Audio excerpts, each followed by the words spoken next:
everyone, it's Liv again. Welcome back to our channel. You just said yes, and you found your perfect photographer on WeddingWire. Now it's time for engagement photos. I have the perfect look for you that will have you looking your best in photos.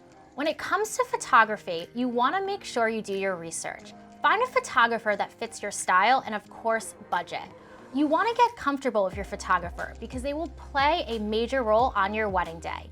Great news is that most photographers will offer an engagement photo session so you can really get to know your photographer before your wedding. So let's get started with the makeup look.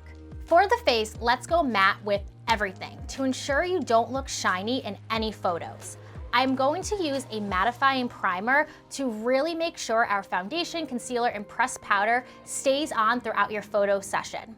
So before I apply foundation, I'm actually going to do some color correcting to my face.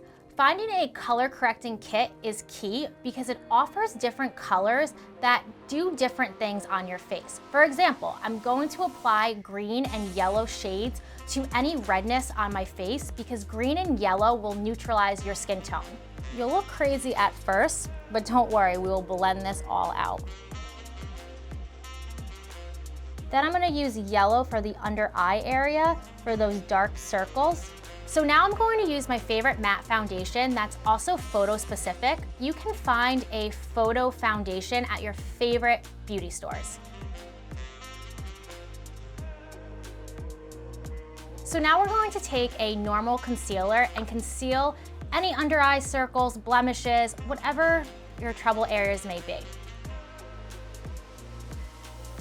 For powder, use a matte translucent powder to really make sure your face is nice and matte because I rather leave the shine to my highlighter and eyeshadows.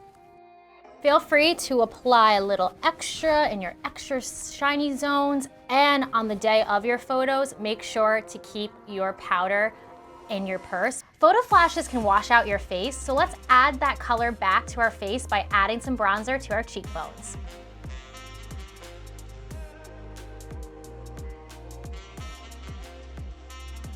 For a blush, don't be afraid to use a brighter color and apply it to the apples of your cheeks.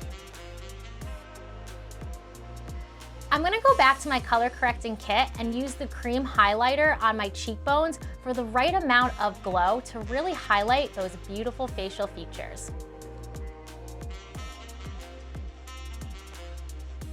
To ensure your eyebrows don't disappear in photos, let's gently fill them in and using the brush to blend them out for a soft look.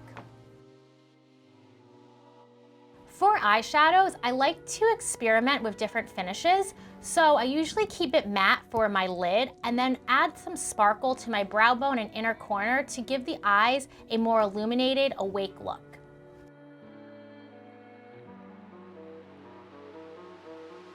So I'm taking a matte cream white color and applying this to my lid. Now I'm going to apply a darker matte brown color in the crease to really define that area of the eye. Lastly, for the eyeshadows, I'm going to take a shimmery light brown color and apply this to my brow bone and inner corners. Again, this will make your eyes look more awake.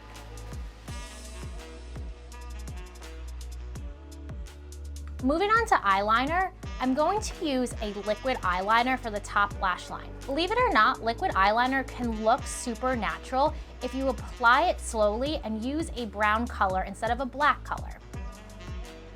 For the waterline, I'm going to use a light gold eyeliner to illuminate my eyes even more, and you can also add this to the inner corner. For mascara, just apply your mascara to the top and bottom lashes. I'm just using a black color, but you can also use brown if you want even more of a neutral, natural look. For lips, I'm using a lip pencil because a lip pencil will actually make your lips look defined and more full, plus it's not as harsh as a lipstick. And then I'm going to take a similar color lip gloss and apply that on top of our lip liner just to complete the look. And there you have it, the perfect makeup look for any upcoming photo sessions. When it comes to photography, remember to act natural, smile, and have fun. Your photographer will capture it all. See what others are talking about when it comes to engagement photos, photography, or just wedding planning in general over at the WeddingWire forums. I'll make sure to link it down in the description below. I'll see you all next time.